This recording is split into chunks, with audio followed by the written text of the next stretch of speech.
ધરતી ઉપર છે, કારણ કે એક બોટ 2,500 લોકોને ભારી પડે. તો આ પવિત્ર ધરતી ઉપર આપણે જે આંદોલન છેડવા માટે જઈ રહ્યા છીએ એ શું છે એ આપણે માહિતી ખરેખર મળવી જોઈએ. તો ટૂંકી ભાષામાં વાત કરીએ કે ઇસ્લામ ધર્મની મસ્જિદ હોય તો ઇસ્લામના લોકો અને મૌલવી એનું મેનેજમેન્ટ અને સંચાલન કરતા હોય, એમાં ધર્મના ધર્મગુરુઓ ત્યાં દખલગીરી કરતા નથી. એવી જ રીતે હિન્દુ ધર્મનું ચાહે અયોધ્યા હોય, મથુરા હોય, કાશી હોય, તો ત્યાંનું પણ મેનેજમેન્ટ અને સંચાલન બૌદ્ધ ધર્મના હિન્દુ ધર્મના પંડિતો અને બ્રાહ્મણો કરતા હોય છે. ત્યાં પણ ઇસ્લામ લોકોના ધર્મગુરુઓ ત્યાં દખલગીરી કરતા નથી. એવી જ રીતે ક્રિશ્ચન ધર્મમાં ચર્ચ આવેલું છે, તો ત્યાં પણ હિન્દુ અથવા તો ઇસ્લામ કોઈ પણ ત્યાં દખલગીરી કરતા નથી. ત્યાં એ લોકો ઈસાઈઓ ત્યાં એનું મેનેજમેન્ટ અને સંચાલન કરતા હોય છે. તો અહીંયા વાત રહી આ બૌદ્ધ ધર્મની, તો બૌદ્ધ ધર્મનું બોધ ગયા મહાબોધિ મહાવિહાર જેનું સંચાલન હિન્દુ ધર્મના પંડિતો કેવી રીતે કરી શકે?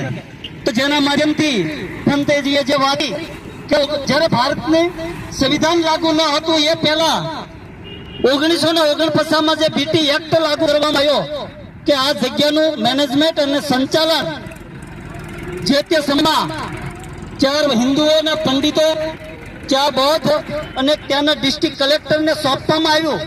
તો હવે મારું કહેવું છે કે હાલ આ ભારતની ધરતી ઉપર બૌદ્ધોની સંખ્યા કરોડોની સંખ્યા થઈ ગઈ છે.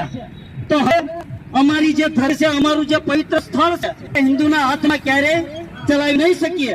તો તાત્કાલિક ગયાના કલેક્ટરને અમે ચુનૌતી આપીએ છીએ કે તમે ત્યાંથી કબજો ખાલી કરો, અન્યથા સમગ્ર ભારતની અંદર આંદોલન કરવાની ફરજ પડશે.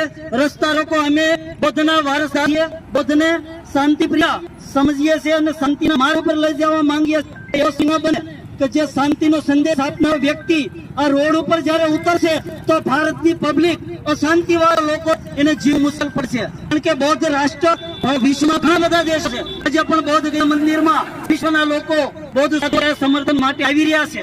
તો એટલું કહેવા માંગુ છું કે બૌદ્ધના કલેક્ટર કે તમે એ એક્ટને તમે બને ત્યાં સુધી તાત્કાલિક ધોરણે એક્ટને દૂર કરવામાં ત્યાંની રાજ્ય સરકારને તેના માધ્યમથી અને અહીંના બોર્ડ જિલ્લા કલેક્ટર આવેદનપત્રની કોપી રાષ્ટ્રપતિ, વડાપ્રધાન, મુખ્યમંત્રી, રાજ્યપાલ એને પહોંચાડવામાં આવે. ઉગ્ર આંદોલન ન થાય ત્યાંનું એ ગંભીરતાથી ધ્યાન આવે. નમો બુદ્ધાય, જય ભીમ. ત્યાર પછી અહીંયા આપણે